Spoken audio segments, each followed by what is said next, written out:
Hello you guys, I will be switching out of my work attire and going to the gym and putting on gym clothes very soon, but I figured before I do that, why not just record this video that I have planned to make today.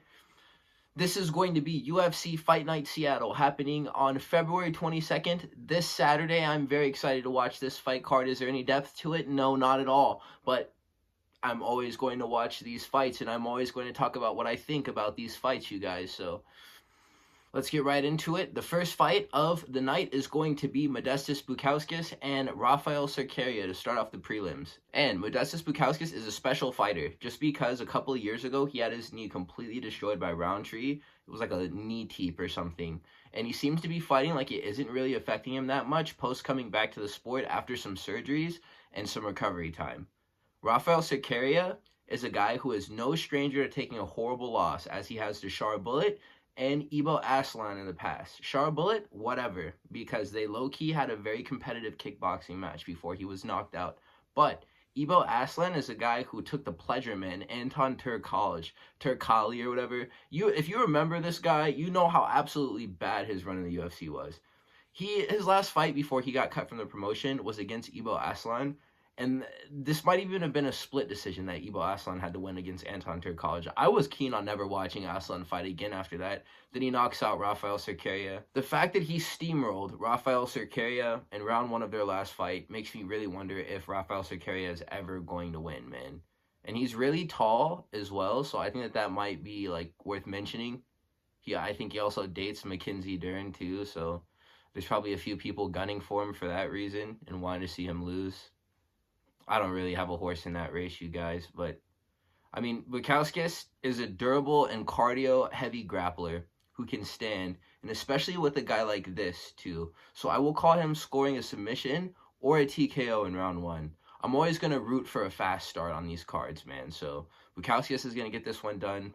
Rafael Cerqueria is not going to be much of a challenge here. Okay, so it goes this way. We are moving on. The next fight is going to be Nursulton Ruziboev versus Mcconico. If Nursulton honestly somehow sells this fight, that looks really bad for him because on paper, this is a freebie for Nursulton Ruziboev, a 9-2-1 fighter who is debuting and his only losses are coming to wrestling or being TKO'd on the ground. So, Mcconico, he's not a can, but he's not the best prospect, and he's likely only really here to give us a fight, and I'm sure everyone is siding with Ruziboev here. But we do have to watch out, because I feel like at some point, Ruziboev is going to fall on a bad knockout loss streak. I don't know why I wrote this down. I have a feeling like he's just going to start going to sleep over and over again. But I don't think that they're giving him dudes who can flatline him, you know? I don't think that Mcconico has power like that. But I'm probably wrong about this, dude. So, I don't know. I mean, Ruziboev lasted with Buckley, and a lot of people can't do that. They've demonstrated that they can't just, hang in there with Buckley, so Mcconico may have big moments in the stand-up, but I think that shot is coming, dude. I don't see him defending the first one or any takedown after that. I think Nursulton Ruziboev is going to grind out a sleepy decision. If he doesn't get knocked out, which I don't favor to happen, I don't think that it's going to happen here at least. So, Ruziboev, 30-27, clean sweep is my decision. So I finished recording the video yesterday. I got all the fight predictions in. And then they add another fight to the card, so I got to re-record at my job. Nikolai Veterenikkov is going to fight Austin Vanderford. It should be a good fight. Nikolai Veterenikkov is coming off of a loss to Danny Barlow. Danny Barlow is a welterweight who we know is actually a pretty decent prospect. I'm expecting this to be actually a good fight. Austin Vanderford is a Bellator tick. He's also the husband of Paige Van Zandt, the former UFC fighter. He is going to be trying out fighting in the UFC for the first time. I don't think that it will go well for him. He takes a lot of damage in his fights. He's out here getting finished in Bellator by 13-7 opponents, TKO'd with punches, ground strikes, you know. It's not a good look for him. Veterenikkov, something about his game that I will mention is that he is a very mechanical striker. He strikes very mechanically, but he's strong, which is very strange. His punches, he's like a machine the way he throws them. They're very mechanical, and he fights like a robot. and his drops are literally just him throwing punches as he would on like a heavy bag. It literally looks like he's hitting a heavy bag whenever he strikes.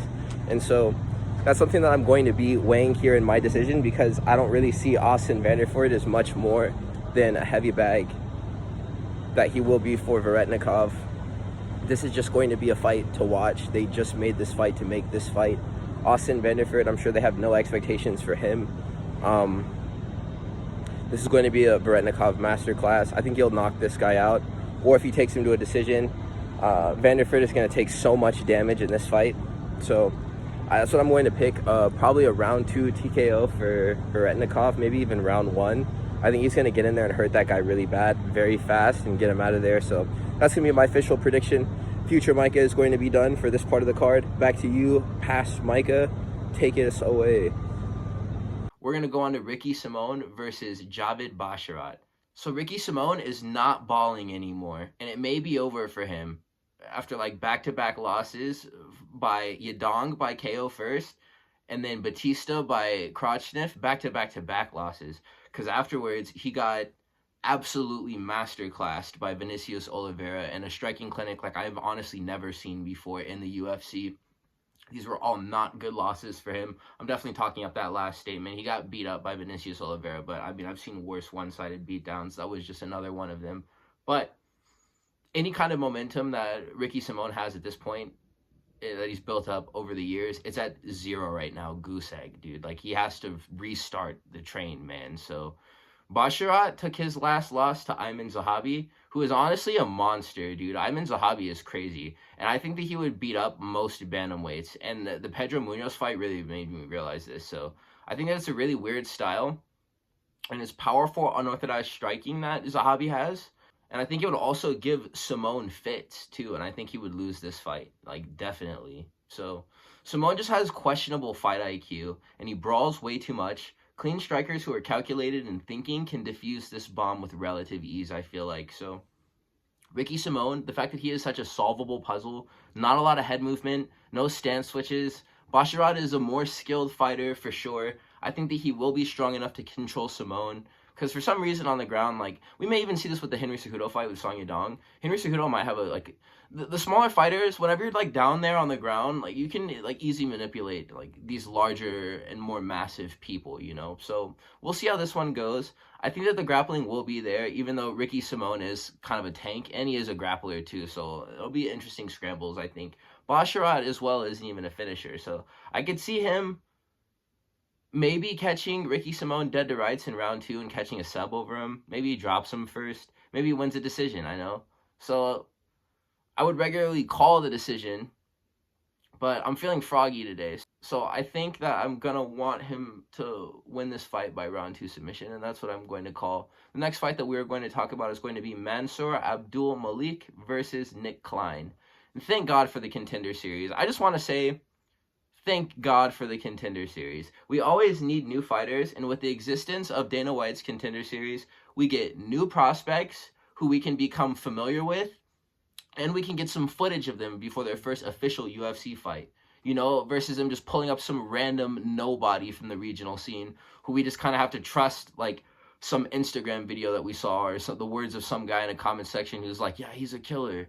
We can actually see them fight someone and decide for ourselves if they're going to be any good or if we want to care about them, you know?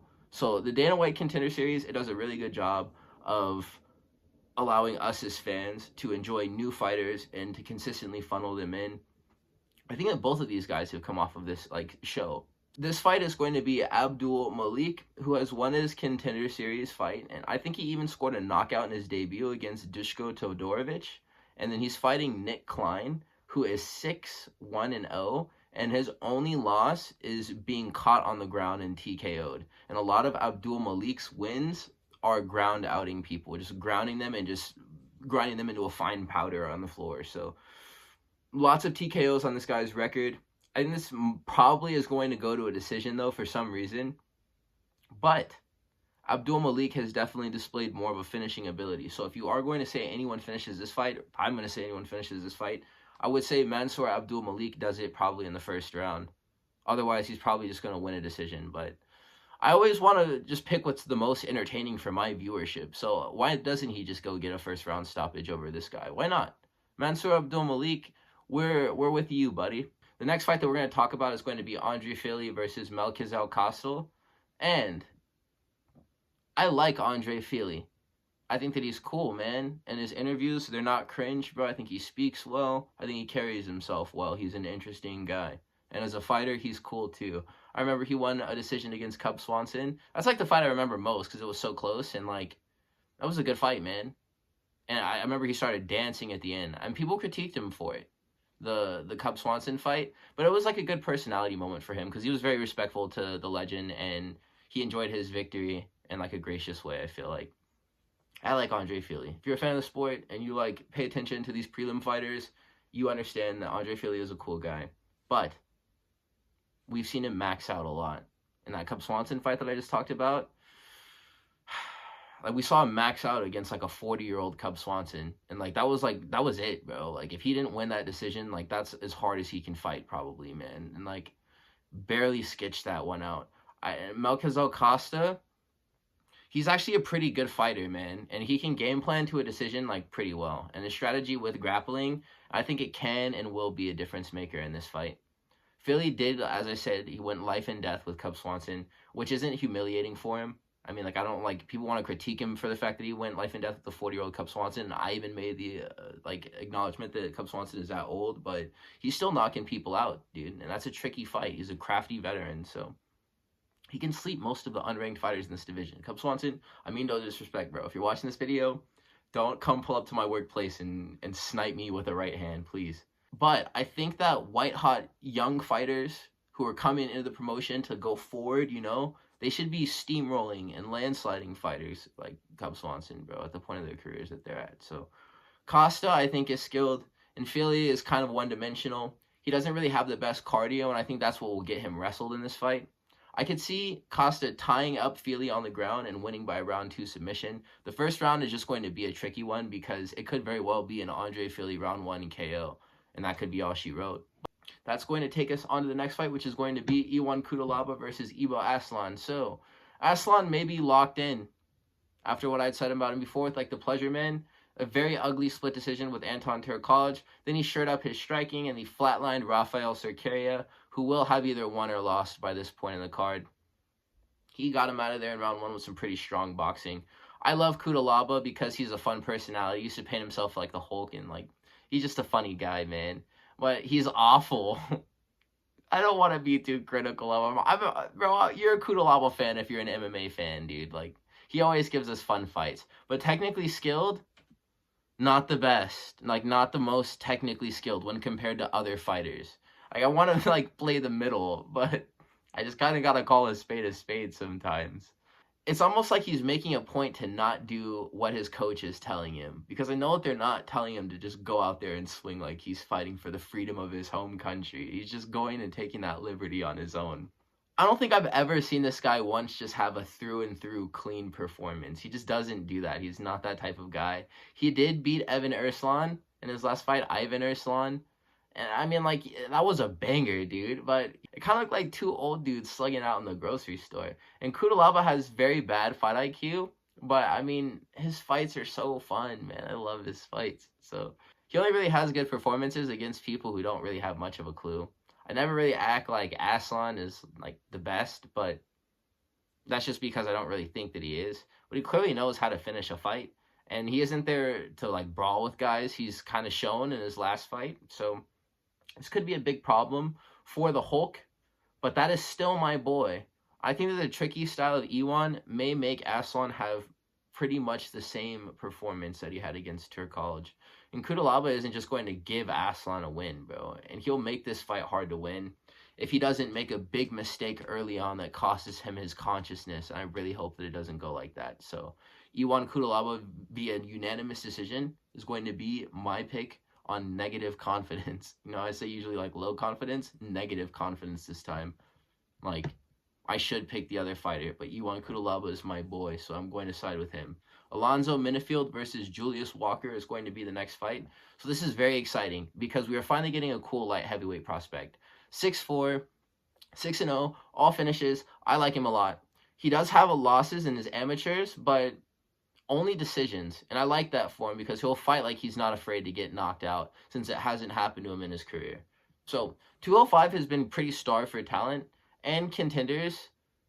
And since people like Carlos Ulberg are knocking out long-standing contenders in the rankings, like Volkan Ozdemir, new young guys have to come and like replace these fighters who are moving through the revolving door, you know? So no matter what, I'm picking Julius Walker to win just because fighters like him are what the weight class needs. Because after Ankalaev and Alex Pereira get done doing their thing, we don't really like have anything to do here, honestly, other than like Dricus du Plessis moving up. So we need these contenders to come up. So I'm going to go all in on this guy, getting a brutal round 1 KO that makes the one that Carlos Ulberg finished Alonzo Menifield with look like a slap on the wrist, because that's what this division is crying for. We need this. So that's going to be my pick for that fight. Gene Silva versus Melsik Baghdasaryan is going to be the next one. And I think this is going to be the shortest prediction of all time for this fight. It doesn't matter who you put in front of Gene Silva. I am a Gene Silva glazer. Did I see Melsik Baghdasaryan's last loss to Josh Kulabau on the first Australia card where Volk fought Islam? I did. And I do remember that fight. Do I ever see something like that happening to Gene Silva? Never, bro. Never. Baghdasaryan is food, bro, because they aren't ready to give Gene Silva ranked yet. And if he brutally knocks this guy out, like I'm thinking that he's going to, now is the perfect chance to push him into the rankings with where he is in his career. So, Gene Silva is just way too mean to go out like a sucker in this fight. And he wants to eat each and every one of his opponents beating hearts out of their chests, bro. And as long as Ilia Topuria isn't the person that he's fighting, I'm going to predict that Gene Silva knocks that guy out every single time in round 1, and then he gets on the mic and he barks. So that's my prediction. He's going to knock this guy out in round 1, and then he's going to bark like a dog on the mic. And I need this because this is the main thing stimulating my MMA and UFC fandom right now. So round 1, KO, Gene Silva sleeps this nonce. We go on to the next fight. It's going to be Rob Font versus Gene Matsumoto. I know Rob Font was pissed. He was freaking pissed whenever Dominic Cruz says that he couldn't make it for his retirement fight. And he had to have known immediately that they were going to feed him to an upcoming contender who is infinitely more dangerous than a 40-year-old Dominic Cruz. And the matchmakers have done exactly that. Damned Font to lose another fight with an upcoming prospect who needs hype from somewhere, you know? So why not get it from the aura shelf Rob Font? Matsumoto's grappling is going to be the story here. I can see him ragdolling Font because he's very strong and his style is just being in on these shots. He's going to just shoot. And he's going to run the pipe back and forth across the octagon so he can create the opportunity to wrestle. And from there, he's looking for subs and he's beating him up. So Rob Font went from having a pretty good chance of beating Dominic Cruz, maybe still losing that fight, to being completely outclassed now. I wouldn't pick Rob Font to win against Gene Matsumoto if they fought 20 times. Just because we have all the footage, dude. Chito Vera, Corey Sandhagen, Jose Aldo. Like, there's a certain threshold that you have to be over in order to win. And, like, I'm not sure if it's, like, exceedingly high to where someone like Gene Matsumoto can't reach it. I think that Matsumoto is probably going to grind Rob Font into a paste in round 3 of this fight.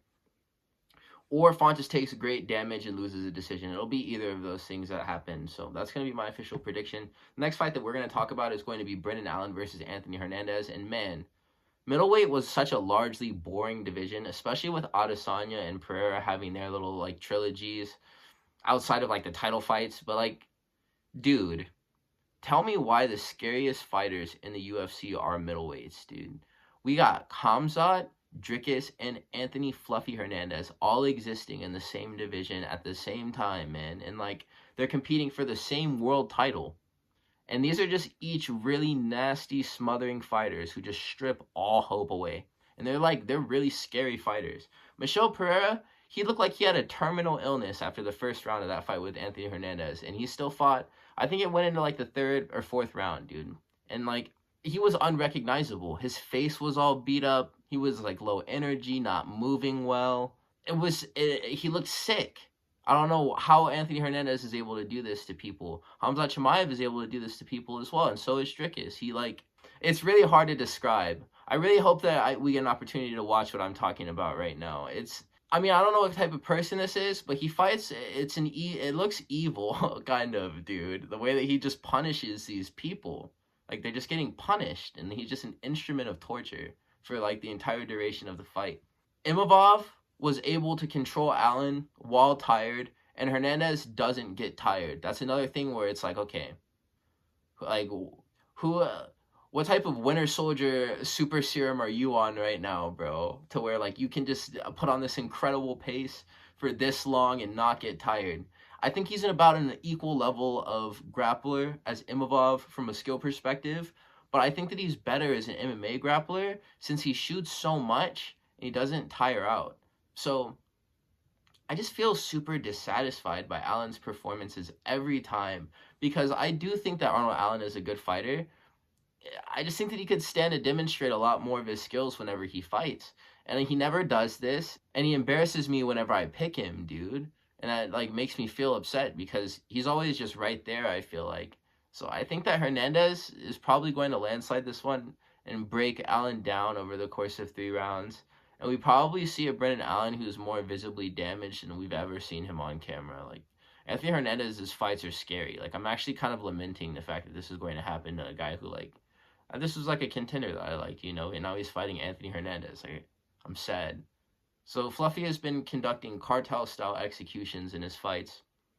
For anyone who hasn't taken notice yet, this is a nightmare fighter, and he's very scary whenever he's at his height. So I think that a round 3 stoppage is imminent. It could be from the doctors too, bro. Like on the stool, going like round 3 going to round 4. Like we gotta save Brendan Allen.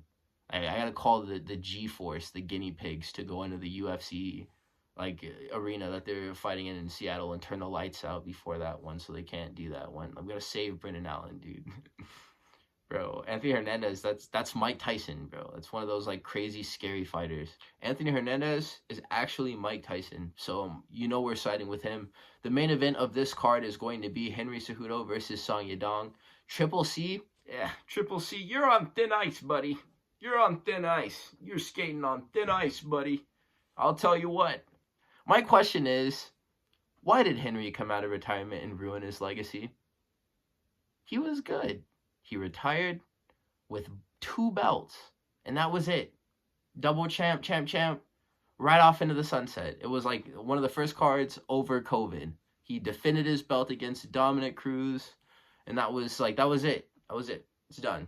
You got 2 belts, bantamweight and flyweight champion. You out of there. Like, cool. Everyone was so satisfied with that. And it was a clean getaway from the sport. It was almost cleaner than Khabib's. He had 2 belts, bro. And, like, he's come back, and he loses to Aljo, and he loses to Merab, and now he's fighting a guy where it really doesn't matter if he wins or loses. He went from only losing to undisputed best fighters in the world like Demetrius Johnson, and maybe, like, a few other sour losses at the beginning, but none like while he was in contention for titles. Now he's losing to guys who have lost, even though they are ex-champions. If he loses to Song Yadong, this is kind of like the end of the world for him, man. Maybe he plans for this to be his retirement fight, but he's 38. And whenever he retired 5 years ago, that would have made him 33. And he accomplished the pinnacle of what every single combat sport athlete is like trying to do, depending on like what their discipline is. He's like the pinnacle of combat sports accolades. And he was only really losing fights to the greatest. So if he loses here, he'll be taking an L to a contender who is not an ex-champion. He's never held the belt. And is somebody who maybe another MMA YouTuber who doesn't really care which way his nose points would call a journeyman. And if Cejudo wins this fight, he gets on harder scheduling towards a rematch that he will never win in a million years. So, why? How much are they paying for this man to come back and ruin his legacy? He has a magnificent record prior to the last 2 years in 2023 whenever he came back. It doesn't make sense why he did that, honestly, other than just money. But I don't think that any number is enough. Like, you literally are one of the GOATs. You're champ, like defending champion in 2 different divisions. Like, I don't know why he couldn't have just been cool with that. because I don't understand what type of dragon he's chasing.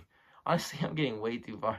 Yadong has just displayed against Jan that he isn't at a magnificently high level, but simply put, you need to hit harder than what power Henry Cejudo's 5'3" body can produce.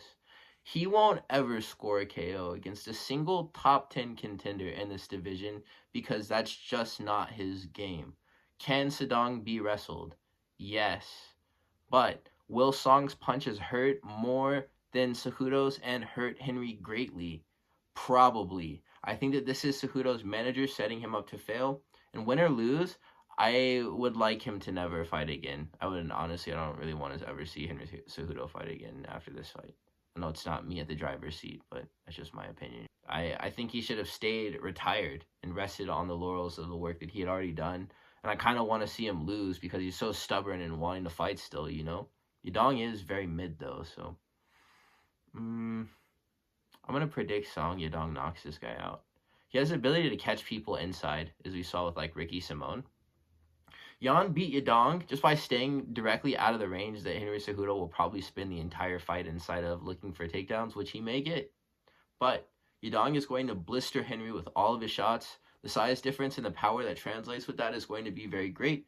And I can even see a body TKO from a kick being a way that this fight ends from Yadong over Henry Cejudo. So on low confidence, I'm going to predict that Cejudo is done for and that Yadong sparks him out in round 2 with his boxing. He's going to knock him out at range with his hands. So that is going to be my official pick. Last weekend's card was honestly pretty good. Gregory Rodriguez and Jared Cannonier gave us a very good fight. The rest of it was kind of a blur, honestly. I think that there were other cool moments, but I guess that was the biggest one. So, shout out the UFC. Thank you guys for putting on these events. Thank you guys for watching the videos. Please like, comment, and subscribe. I will catch you fellas in the next one. Have a nice day.